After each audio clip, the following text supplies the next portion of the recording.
J'accueille Saïda Djawad.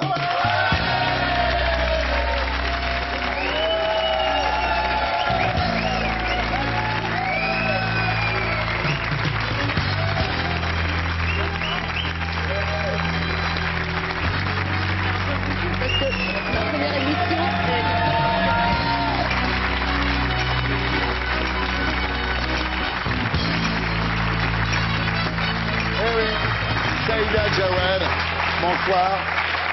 Alors, c'est votre première émission de télé? Ouais. Et la dernière? Peut-être, je sais pas. Quel effet ça fait alors? Ça fait du bien et en même temps, ça fait un peu peur, voilà. Ouais, bon, vous êtes mieux que moi à ma première émission de télé, je vous le dis tout de suite. Bon, Hein. Je risquais pas de sourire, moi. Tu te souviens, Catherine? Ouais. Comment ça s'appelait? Scoop à la une. Oh là là, Il y a oui. 20 ans. C'était terrible, Henri Salvador, bravo. Il y en a un qui y était. Ouais, un gros dépressif encore. Ouais.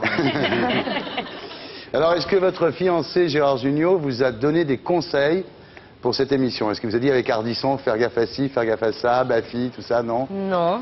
Non, ça va? Naturel de moi, voilà. C'est Gérard Jugnot, son fiancé? Ouais.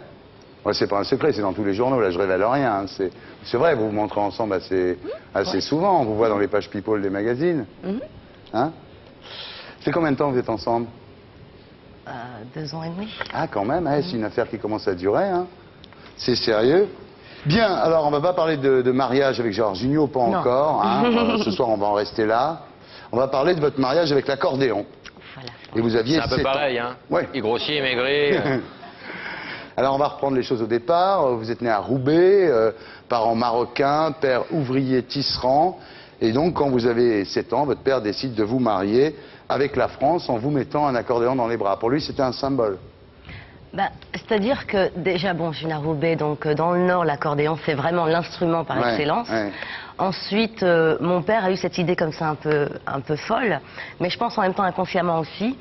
Il voulait qu'on fasse comme tout le monde. Ouais. C'est-à-dire qu'il ne fallait pas qu'on sorte du rang. Ouais. Donc tout d'un coup, j'ai une tata qui s'appelle Suzanne Desbarbieux, dont la fille Stéphanie joue de l'accordéon. Et il s'est dit, voilà, ce serait une bonne idée que toi aussi tu puisses faire comme la famille Desbarbieux. Donc tout d'un coup, je me suis retrouvée effectivement à 7 ans à apprendre l'accordéon, à faire des concours, à faire tout ça. Voilà. Voilà, il vous a marié à l'accordéon en fait par souci d'intégration, quoi. Hein? Ouais. Mes frères font du foot, moi je fais de l'accordéon, voilà. Voilà. Vous étiez prédestiné à devenir une reine du musette. Pour lui, oui. Ouais. Voilà.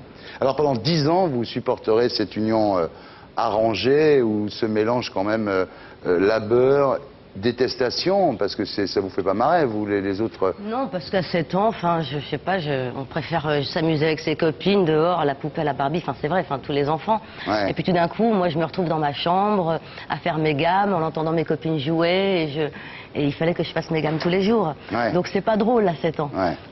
Mais en même temps, découverte de la scène et des plaisirs de la scène, parce que un jour vous vous retrouvez en train de jouer la Marseillaise devant Pierre Mauroy, ah, c'est un grand moment dans votre vie, ça.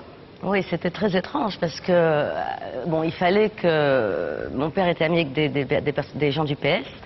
Et puis, tout d'un coup, ces gens-là lui proposent, est-ce que Saïda pourrait venir jouer la Marseillaise? C'est la réélection de Mitterrand en 88. Ce serait vraiment une bonne idée.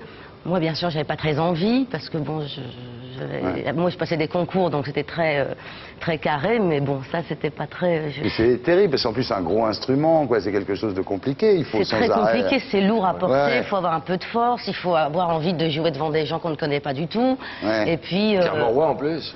Ouais. Mais c'est vrai, je ne les connaissais pas en plus à l'époque. Donc, donc tout d'un coup, et puis alors ce qu'il y a dans la Marseillaise, c'est que les gens se mettent à chanter. Moi, j'avais pas prévu que les gens chantaient. Oui. Donc tout d'un coup, ils accélèrent, ils ralentissent, il fallait que je les accompagne. Tout d'un coup, ils s'arrêtent, ils se remettent à chanter, ils chantent fort. Ouais. J'ai cru entendre égorgeons nos enfants, donc tout d'un coup, j'ai failli faire une fausse note. Et je me mets à jouer quand même. Ben non, ils chantent plus fort, alors il fallait que je joue plus fort qu'eux. Et enfin, libération à la fin, quand ça s'arrête. Voilà. Alors c'est extraordinaire cette histoire, vous la racontez dans un spectacle au théâtre Le Splendide du mardi au samedi à 19h30. Alors c'est un spectacle qui est intitulé Monsieur Accordéon, que j'ai vu d'ailleurs et que j'ai beaucoup apprécié. Vraiment j'ai trouvé ça tout à fait touchant, charmant. C'est écrit en collaboration avec Charles Nemes, mise en scène par Jacques Descombes, et il y a vous et un autre personnage sur scène qui s'appelle Éric Laborie. Alors on va voir à quoi ça ressemble.